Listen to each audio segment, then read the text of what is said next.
This is CBC Here and Now.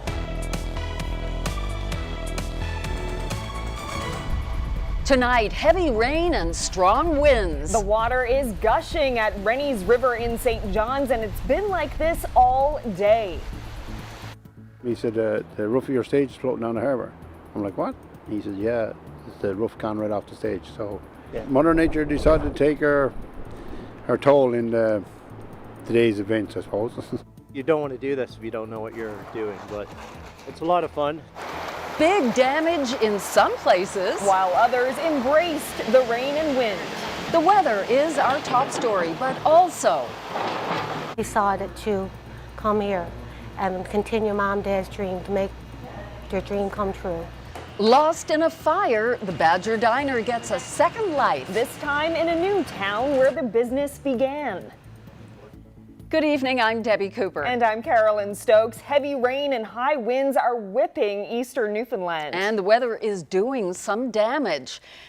Here Now's Katie Breen is out in it. So Katie, what did you see today? Don't forget Channel 1, Rod. Well, everything is waterlogged. But this video from Petty Harbor is probably the wettest thing that I've seen. If you see that yellow dot, that's Leo Byrne. He's standing on the roof of a heritage fishing stage. It was donated to the nonprofit Fishing for Success, and they were planning to restore it. It was providing shelter to some old dories until today, when the wind picked it up and sent it flying into the water. Byrne and some others went into rescue mode and secured it with some ropes.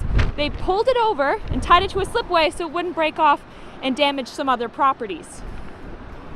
My brother called me, he said, the roof of your stage is floating down the harbour. I'm like, what?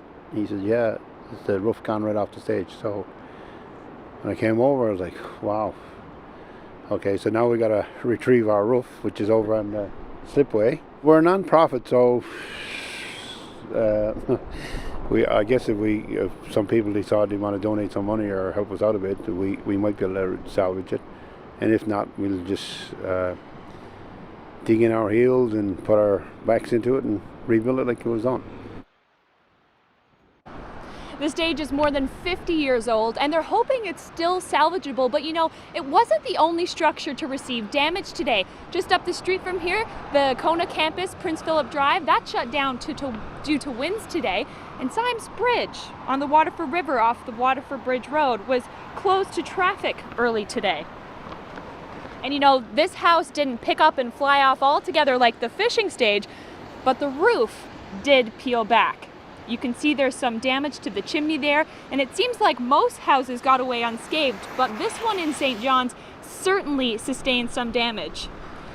You know, hopefully they don't have too much of a leak happening inside there, but Ryan, when is this weather going to move out?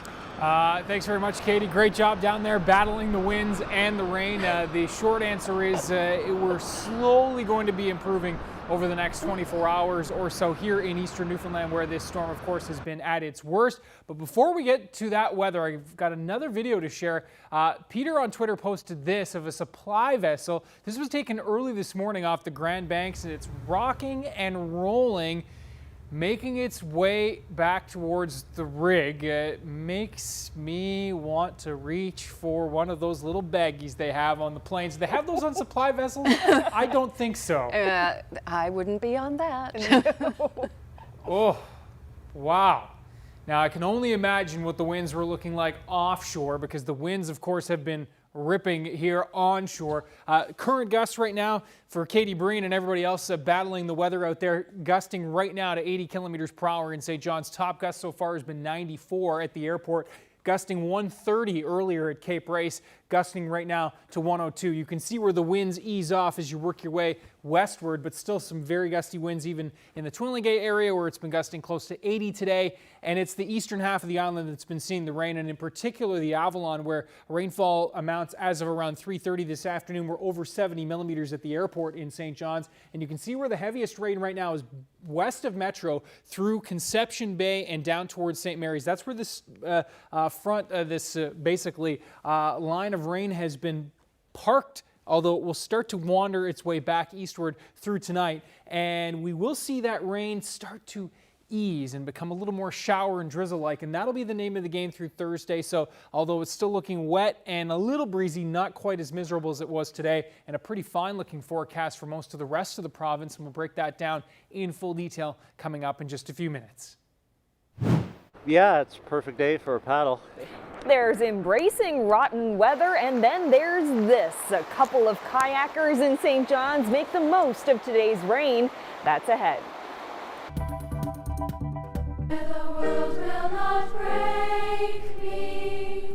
If I ever have kids, I'm moving them back home and putting them in Shalloway. A major milestone for Shalloway. The youth choir turns a quarter of a century old. Coming up, we're looking back at Shalloway's impact on the province and its members.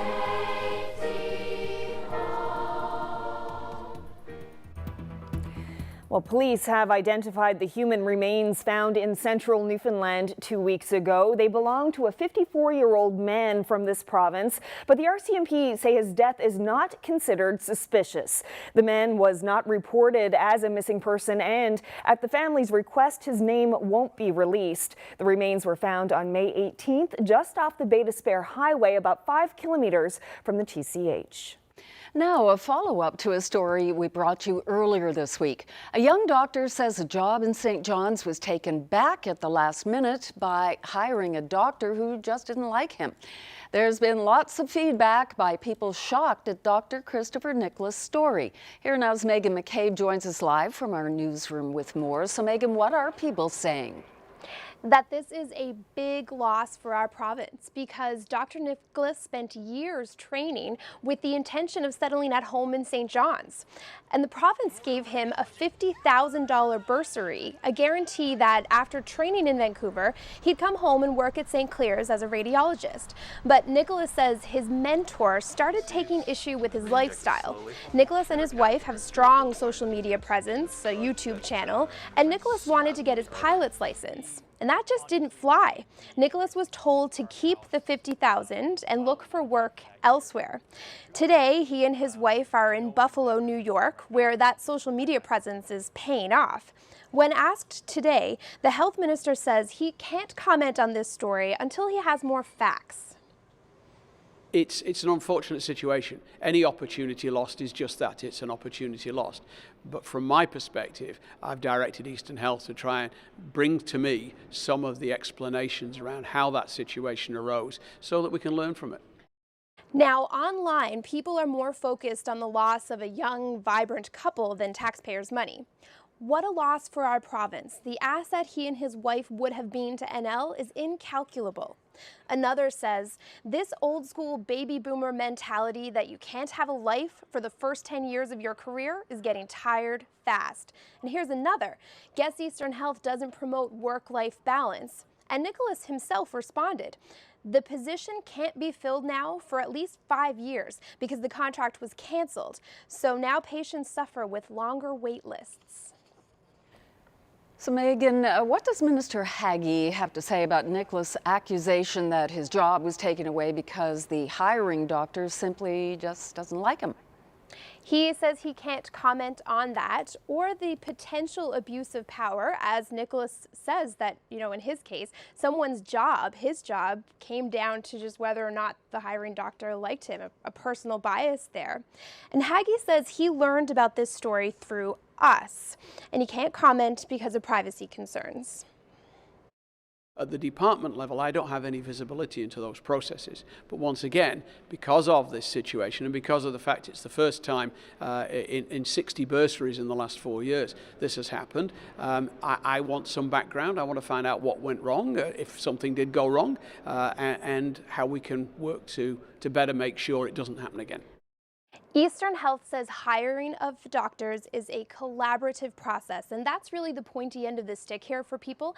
They want to know if the hiring practices and behavior of staff within our regional health authorities is costing the provinces talented doctors able to provide quality care. Debbie? Thanks, Megan. That's Here and Now's Megan McCabe reporting live in our newsroom.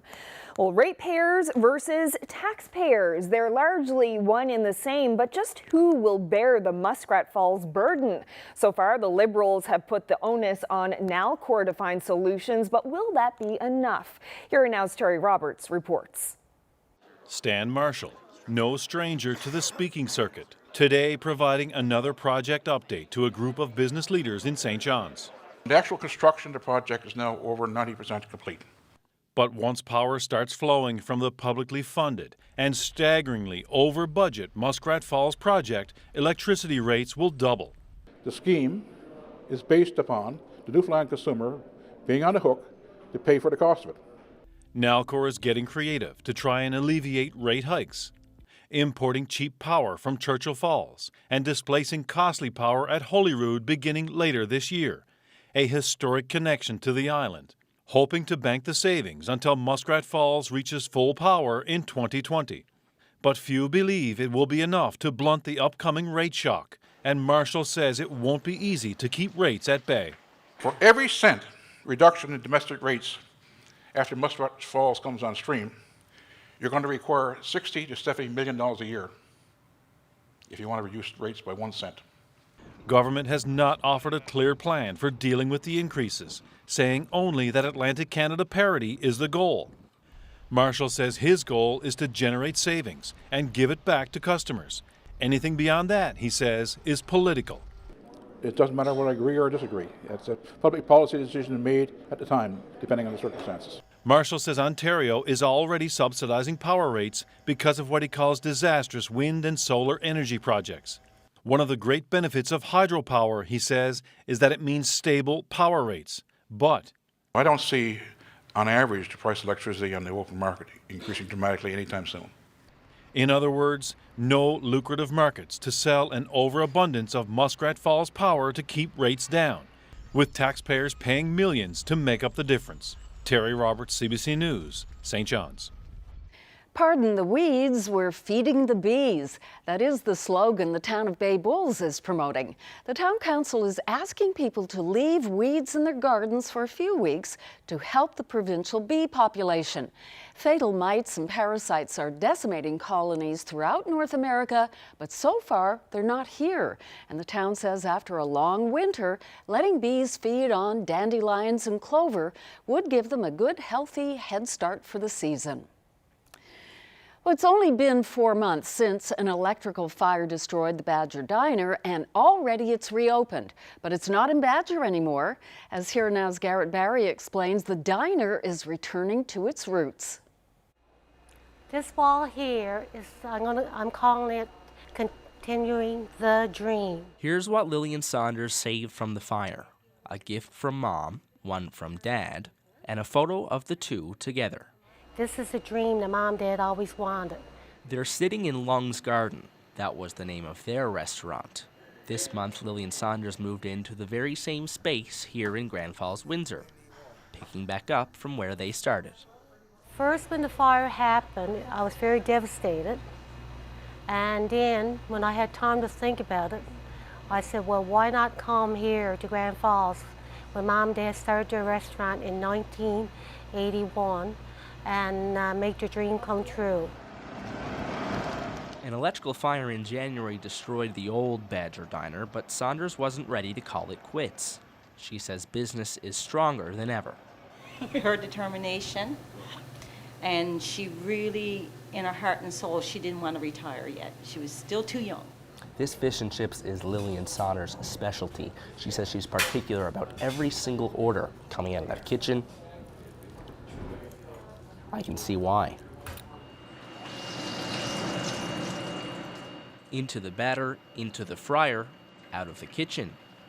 This food won her awards, only a small part of the reason she keeps going. Through the years, I've made a lot of friends.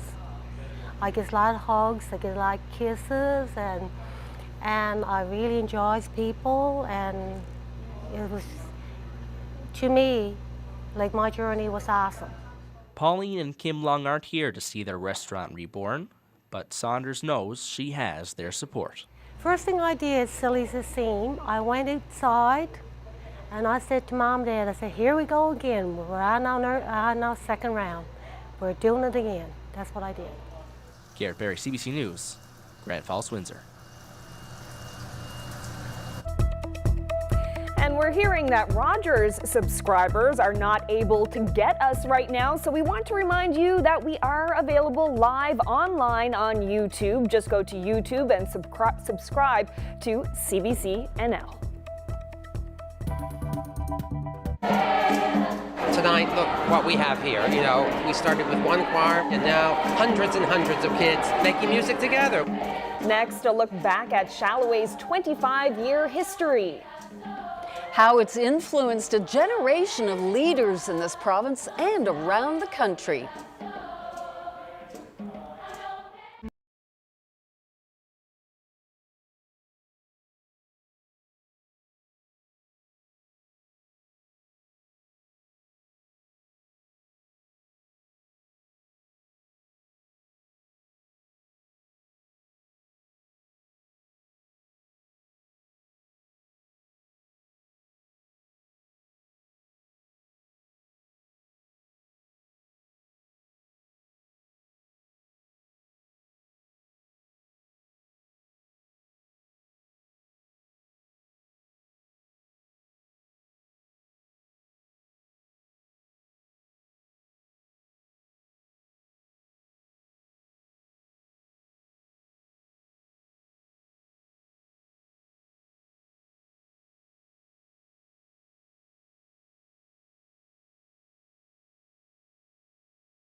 Welcome back to Here and Now. Well, formed as a cultural response to the cod moratorium, Shalloway is celebrating a quarter of a century this week. The youth choir has influenced a generation of leaders in art, science, business, and world affairs.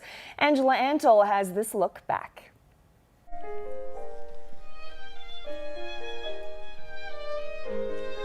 There's the Queen giving the bouquet to Doug Angel. Gordon Pinsent read a story for us at Christmas time. Adrian Clarkson came and did our story in, I think it was in 2001. And that is us at Lancer Meadows.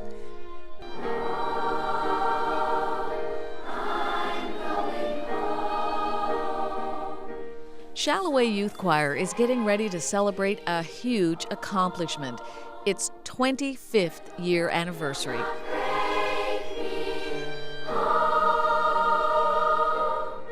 The choir was founded by Susan Knight in 1992 as a cultural response to the devastation of the cod moratorium.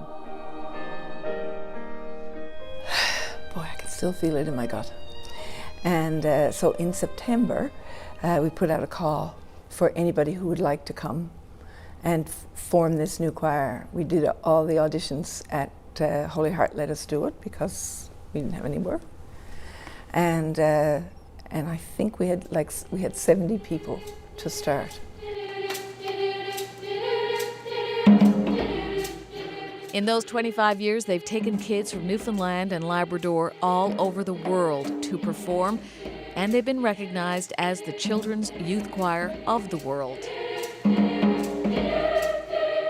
Singing is a catalyst for doing many other things here in the province and in the country and around the world. Tonight, look what we have here. You know, we started with one choir and we grew to 3, and now hundreds and hundreds of kids making music together. Richard Goss is chair of Shalloway's board, and he wears his Shalloway fish pin proudly. There's always a big fish, there's always a little fish, and it doesn't matter if you're 5 or 55. There are times when you should be listening, there are times when you should be speaking. There's a time for you to step up and lead, there's a time for you to follow. And every single one of us is at different points during the same day sometimes, the big fish or the little fish.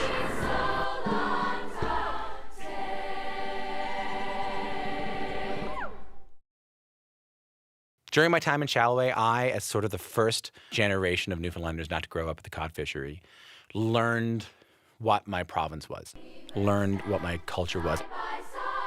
And I'm not just talking about like fishing and accordion tunes and stuff like that. Like I learned about the Indigenous population in Newfoundland. I learned about stuff that you really get taught in university courses when it comes to Newfoundland history and Newfoundland culture. I learned it in grades 6, 7, and 8, and I feel like I wouldn't be in the job I'm in right now if it wasn't for that. Music was just my way of life for the entire 10 years that I was part of Shalloway. I never knew that a career in music was really a possibility. So I had plans to go on in engineering or sciences or maths, and it was Susan Knight who really strongly encouraged that I look to go further.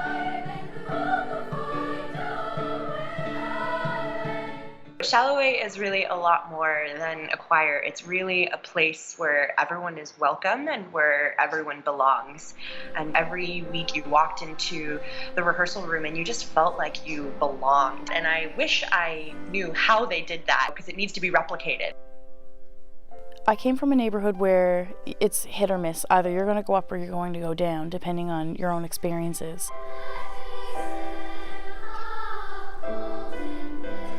If I didn't go to Shalloway, I don't think I would have ended up in university because it wasn't something that a lot of people from where I came from did.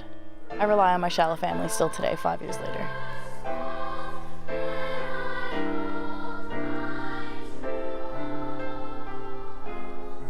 Singing in this choir, the kids really believe that they can do anything and they have huge capacity. Then they graduate and they go to university and they live that, of course I can make things better. I can make change in my community. During my time in Shalloway, I learned how to sing and how music is work. It was really fun, obviously, and there was a lot of excitement during the shows, but the rehearsals were a serious thing, and the homework was a serious thing. But when it came time for the show, it was unbelievable, like what was pulled off. And I think that was a lesson that I really internalized.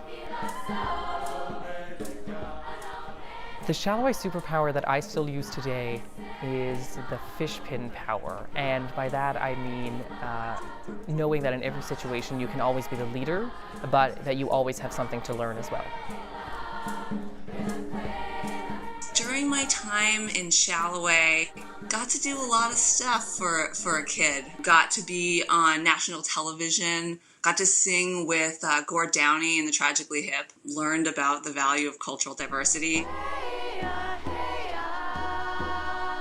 Learned about celebrating one's own culture. And honestly, the most important thing to me was having awesome role models to look up to as a kid.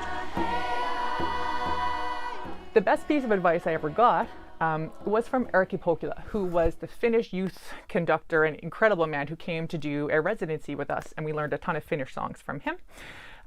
What he taught us was not to sing Chickenissimo. And Chickenissimo is the volume that you sing when you don't really know the words and you're not really sure, and you sing really quietly so no one else can hear that you're making mistakes. So what he taught us is to sing boldly and make your mistakes boldly. That way you know right away you made a mistake and you can fix it and move on. One of Shalloway's missions is the kind of education that comes from travel. The children have performed all over the world. I went to Paris, Budapest, Hungary, Florida to England, Toronto, New York, Ireland, Cuba, France, Belgium, the Netherlands, Portugal, France and Spain, China, all over Newfoundland. I was allowed to go on my trip to Vancouver because Susan Knight said that even though my voice had changed, I went up to her and I said, hey, my voice has changed. I can't sing soprano anymore. And she still let me come and lip sync, which was very, very nice of her. So during my time in Shalloway, I really developed a curiosity for other cultures and other countries. And then alongside that, I also really developed a very deep appreciation and pride in my own Newfoundland heritage and culture. Because at the end of the day, all of these songs, no matter what language they're in, they're all about the same stuff. And when at such an early age, your mind is opened and exposed to the idea that even though we are very different, at our core, our humanity is the same. It's very hard then as you grow for the world to force your mind to close again. You won't maybe realize how meaningful that choir is to you and what it's done to your life until you're in 30 and you're doing this dream job and you realize so much of it has to do with the experience and the confidence and the knowledge that you got from singing in a choir. If I ever have kids, I'm moving them back home and putting them in Shalloway, if only because I can give them my fish pin, which I still haven't given back.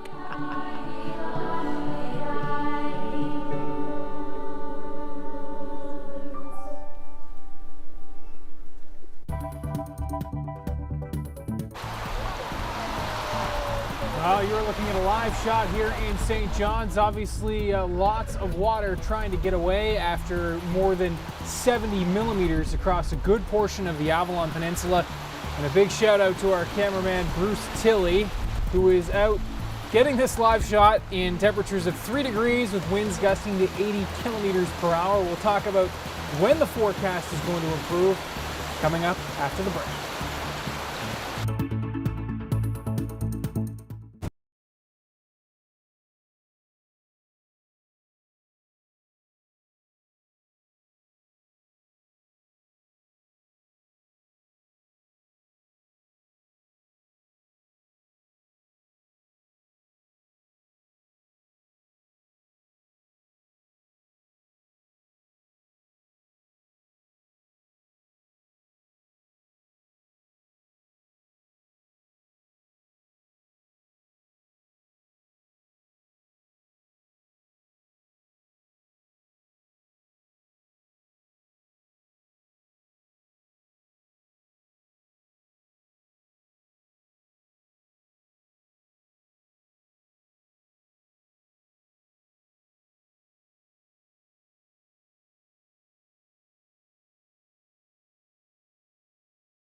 Welcome back, everyone. Of course, we had such heavy rainfall in our neck of the woods, but in the U.S., we have some video to show you. That's right. Heavy rainfall in North Carolina has led to a dangerous mudslide.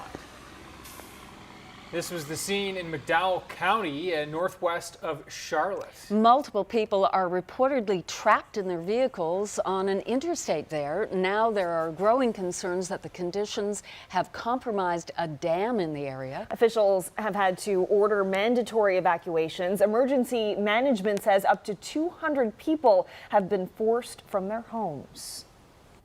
Not a good situation. We've seen damage, sheds and all of that, but nothing as severe as that. No, thankfully, and nothing as severe as the situation in Maryland, of course. Terrible. Yeah, for sure. Now, in terms of the rainfall amounts, adding up, these are the totals through 3:30 this afternoon, courtesy of Rodney Barney, and you can see where, at that time, approaching 80 millimeters, and we've certainly exceeded that, I think is safe to say, in St. John's at the airport now. St. John's West, 74 millimeters, and Mount Pearl, Seal Cove, Cape Pine, those are private weather stations, and also a note by Rick there at the Cape Pine station that he thinks that estimate is low given the wind blowing. Again, tough for that rain gauge to pick up exactly the amount of rain, and a great observation by Rick there.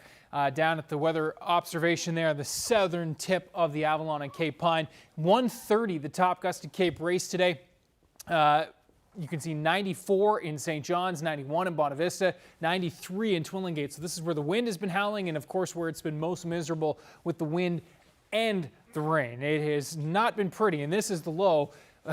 As I was saying earlier on the radio today on Ted Blade's show with Zach Gowdy, who's filling in for Ted today, you know, if this was a month ago, this might be a very different situation across the Avalon. And as much as we don't like to see those rivers rising, this might be a little bit different, certainly 4, 5, 6 weeks ago in terms of the precip that would be falling in and along the Avalon right now. And you can see where that rain is heaviest just west of the Avalon, as I mentioned earlier, just west of the metro region that is, but across the Avalon. We're going to continue to see that band of rain wander around a little bit across the Avalon through this evening. Rain at times heavy.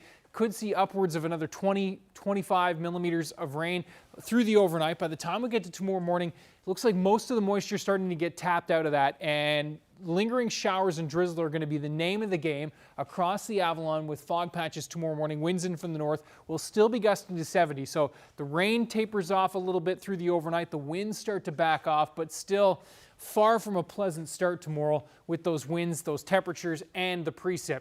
Very nice start for the rest of the province. Labrador, a fine start. Western parts of the island, again, likely going to be seeing some drizzle from Gander up towards Twillingate and the Bay of Exploits and along that northeast coast, but everywhere else not too bad. We will see some shower chances into Labrador City tomorrow, but I think you'll take it given the temperatures you're about to see.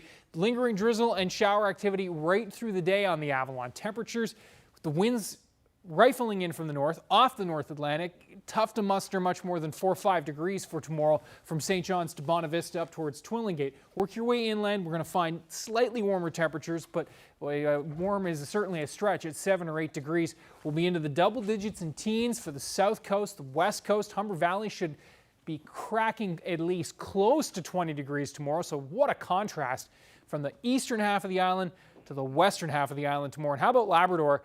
Beautiful. Happy Valley Goose Bay, 17 to Cartwright tomorrow as well. 22 in Labrador City. And as we take a look into the long range quickly, you can see where that drizzle will be hanging out even into Friday. But I think we will see a sunny break or two in the mix for St. John's on Friday. Temperatures a little bit warmer, especially for inland areas. So we'll talk about what the weekend holds coming up a little bit later on. But for now, we're going to throw it out to Katie Breen, who is out battling the elements still. God love you, Katie. How are things looking out there right now? How bad is that water rushing? Oh, yeah. Well, you know that gap between the river and the bridge? Well, that is definitely shrinking. The water's rising, and you know what? It was already high to begin with. Now we have rivers flooding, and some roadways in and around St. John's are completely washed out. Problem areas. have been acting up. Parts of Thorburn Road are washed out. Same with St. Thomas Line and Southside Road. You can really see the water rushing fast. Crews are out in full force monitoring the situation and making repairs. And you know, they even barricaded off some walking trails that border along the rivers. And that's all according to the city's Deputy Manager of Public Works. We have known spots throughout the city where we experience flooding in events like these today, so they will generally go to those areas, make sure the catch basins are clear, make sure culverts are clear, check for any washout spots, and do any repairs that are necessary. Well, it's definitely a wet one today, and at least from out in the middle of it, it doesn't seem to be letting up. Debbie, Carolyn? Oh my goodness, we get that woman something to anchor her down. I thought she was going to blow away for sure. Oh, thanks to Katie for being such a sport out there. Well, you know, most people would prefer to stay cozy and warm inside today. There aren't many outdoor activities that pair well with windy, rainy weather. But we managed to find two people who were making the most of the storm today, and they were floating down the Waterford River. You guys are probably the only people in the city right now who are out enjoying this weather today. Yeah, probably. Yeah, it's a perfect day for a paddle. How's the water out there? A little cold, a little polluted, but it's pretty good. I've done it at this level before. This is a good level for it. What made you decide to come out here today and do this? We had the day off for rain day, so the river's up. It's high enough to run. You had the day off because of the rain? Yeah. Why is that? Well, we work on the East Coast Trail, and they don't work when it's torrential downpour usually, and really windy. And you stopped, I guess you wouldn't go under the bridge? There's a couple bridges that you can't fit under. Others are taller and are good to go, but this one and a couple farther up on Topsail aren't very good. Aren't safe. You don't want to get stuck under there. We know what we're at, so you don't want to do this if you don't know what you're doing, but it's a lot of fun. It's high water. You know, when I go kayaking, flat calm. Yeah, for sure. Definitely a wild ride for them on the Waterford River today. And of course, don't try this. We're joking, of course, but don't try this unless you're very experienced kayaker. And they say that they're experienced. And in case you're wondering, the duo did make it out unscathed. They called it quits a little farther down the river because the water got a little too rough.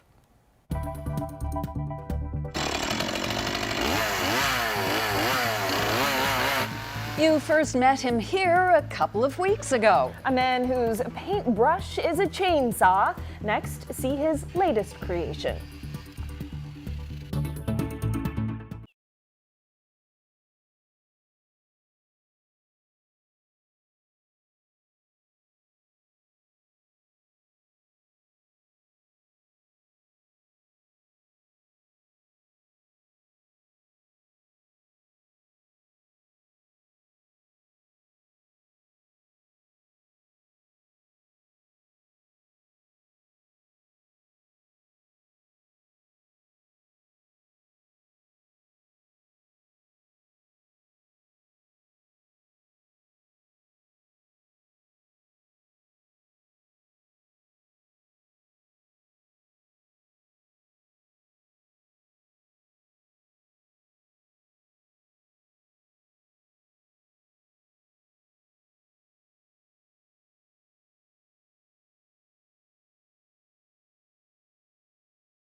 just like meditation. It's just like you're in your own little world.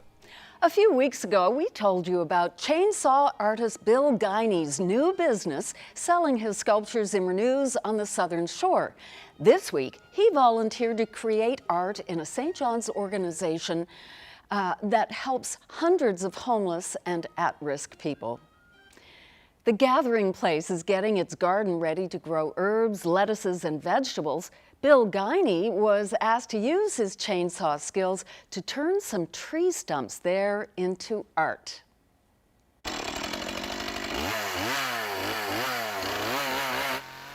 I was asked to come out to do a couple of carvings because they're doing up the backyard of the Gathering Place because they had a couple of stumps here and they didn't want to get rid of them. They wanted to add a bit of art, I guess. So yeah, I just kind of jumped at the chance because I heard about the Gathering Place before, but I wasn't really inside the building. So then after I came out and went inside the building and I saw like what the volunteers do here, is just amazing. It's badly needed. So you're volunteering your work as an artist to the Gathering Place. Why do you feel it's important to do that? Just to give back, because I don't know, like people appreciate it. Like the people here that are like in need, they appreciate the smallest thing. Like just things that we take for granted. Like food, heavy clothes during the winter. They really appreciate that because they don't get it anywhere else. So, what do you hope they'll make of this art you've done? Just a place to come, just for your mind, like just to come and sit down and have a bit of peace from their rough day, because I know that they have rough days every day. So just to come here, do a bit of gardening or like sit in a chair or just talk to an old friend just after passing or whatever. Just something to put them at peace for 4 or 5 minutes. Just I don't know. It's hard to explain. It's just like I just hope that they get some kind of peace from it. Lots of people know our story. We have 2 older daughters now that have been touched, more than touched actually. So the past couple of years we've been doing some fundraisers and stuff for mental health. So because they ended up in the hospital with depression and anxiety and stuff like that, and it hits you pretty hard when it hits home. I do a lot of wood spirits, and people find them very peaceful. They put them in their gardens and that kind of stuff, and so I figured that I would do like a wood spirit here, just to have it peaceful.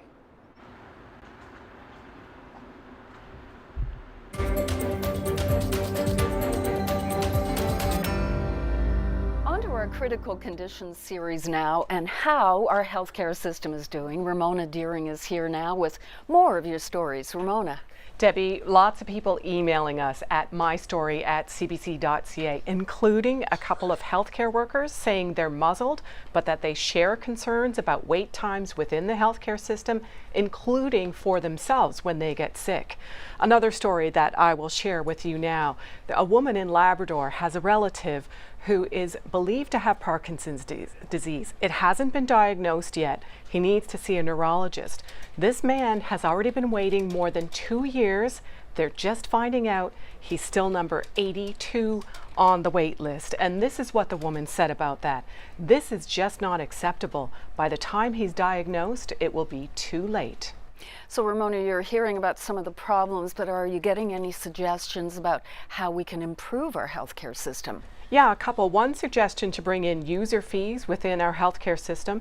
And a woman sent in this idea: hire a load of nursing assistants, she says, to replace nurses, and hospitals will only need a few nurses. Look at the money you will save. So Ramona, lots for you and Anthony to talk about when you host tomorrow night's forum. Yes, I reckon a few things to discuss. It is at Mons Bruno Center, and it is at 6 o'clock for a 6:30 start. If you can make it in person, that would be great. If not, don't worry. We'll be broadcasting on Here and Now, also on CBC's Facebook page and on CBC NL's YouTube channel. Ramona Deering, thanks very much, and I hope things go well tomorrow night. Thanks, Debbie. Well, still with our critical condition series, let's talk about sick notes. If you've ever been sick and off work, you've likely had to get a doctor's note to excuse you from work, but that means a trip to the doctor's office to get it.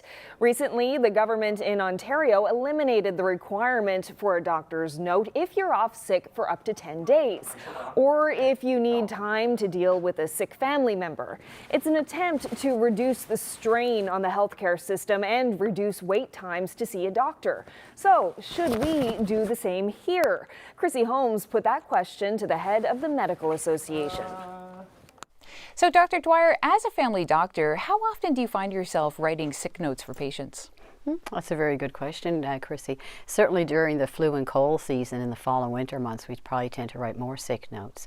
But on average, I would say I probably do maybe 3 to 5 a day. And what concerns you about that picture? So what concerns us, or concerns physicians of the province and the Medical Association, is that really we're being asked to document what for the most part is a minor self-limiting illness. In 2014, the Newfoundland and Labrador Medical Association did issue a letter at that time encouraging that for minor illnesses that the patient would be able to self-report. So when the employer is asking the patient to provide a medical note, oftentimes we may not even be seeing them when they're actually sick, but maybe we'll see them the week after that they've recovered from their illness. And we're being asked to document an illness that has now resolved. And we really feel that for minor self-limiting illness, that should be an issue that would be resolved between the employer and the employee. Help me understand that a little bit, because there's a couple of issues with the sick notes themselves. One, is it insurable? No, it's not. So physicians of the province, currently family physicians, 65% here in the province are paid what we call fee for service. So they are paid through the medical care program to diagnose and treat illnesses, not to provide medical documentation. So if we are seeing a patient a week after their illness and they're being asked to provide a note, that is not an insurable, billable service to the government. And so unfortunately we have to charge the patient for that medical note, that sick note. I mean, has it been a conflict for medical doctors up until this point, given that you're not paid for them, yet employers are requiring these notes? Yes. So, you know, this issue certainly even goes back as early as 2013. So it's not a new issue for physicians.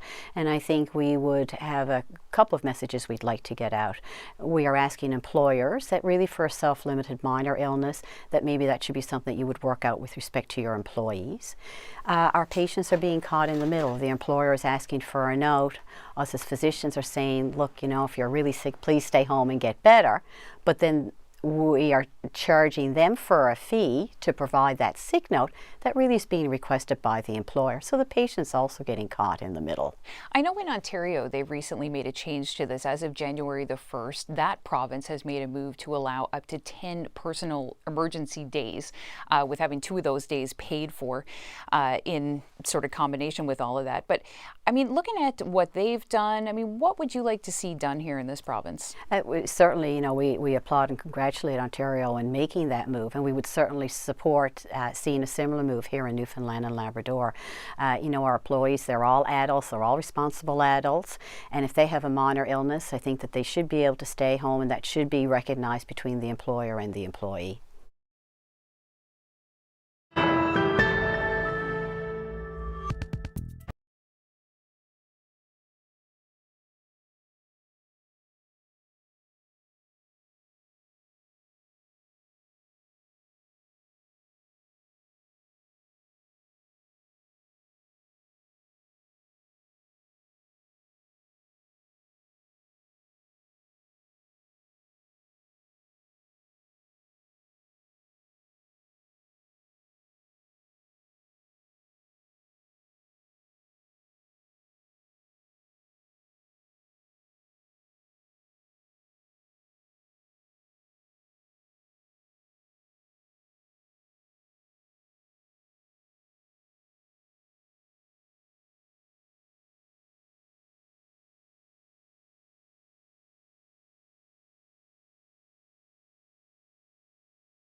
It is time now to meet our young athlete of the day.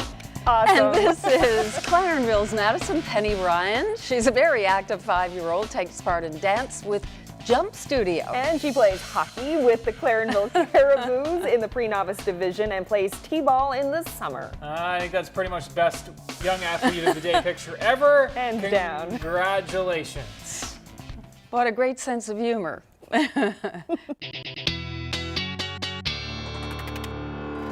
Good stuff.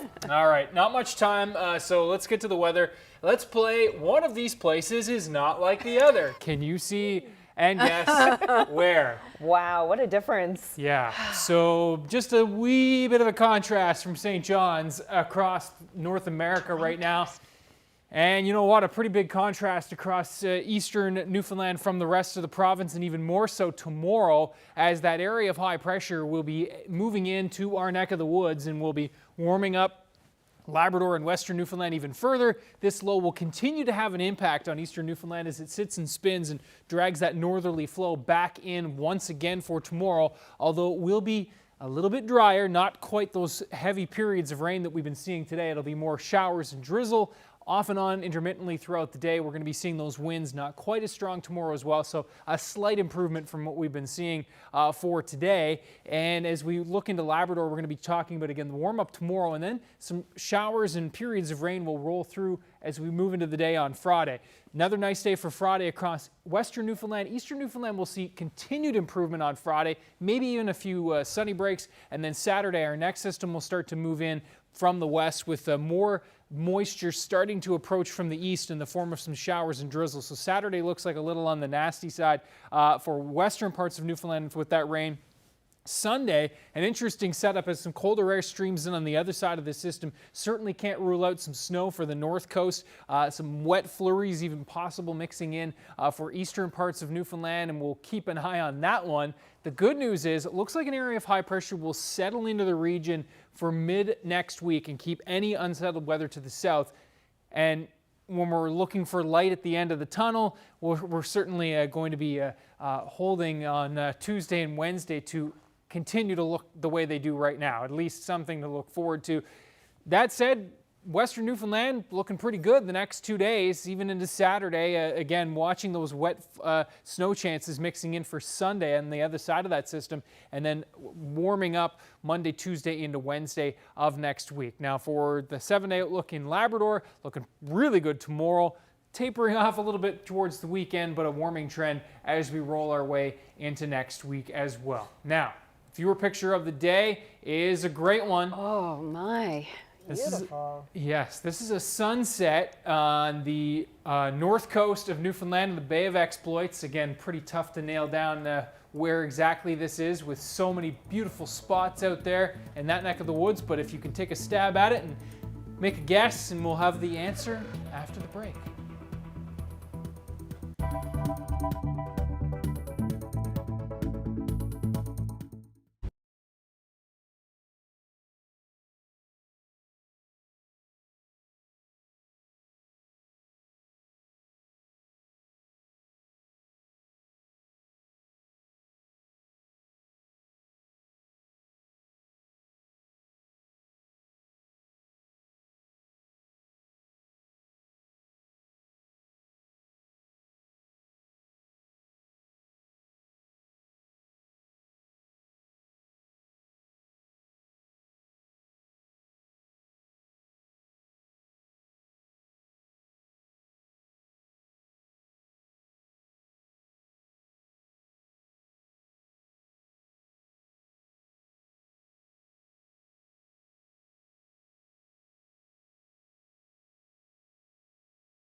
Beautiful picture was taken. It's a huge area, so do you have any idea? No idea. No.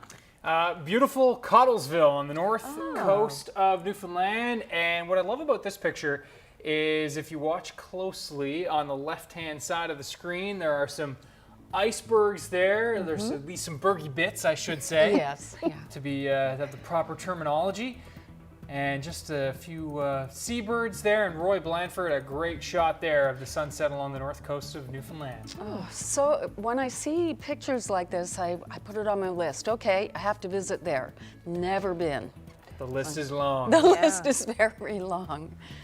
And I wonder when we're going to start seeing some more iceberg shots. Haven't seen too many. There've been a couple, but not too many. You know what? This northerly wind driving from the North Atlantic over the last day or so, a couple days, and continuing into tomorrow, that should at least push any that are out there back closer to the coast. Well, that's a good thing, I guess. I have heard people say that so far not a very good year for icebergs, but who knows with those northerly winds. Alrighty, that is our show for tonight. Thanks very much for being with us. See you tomorrow. Good night, everyone. Good night.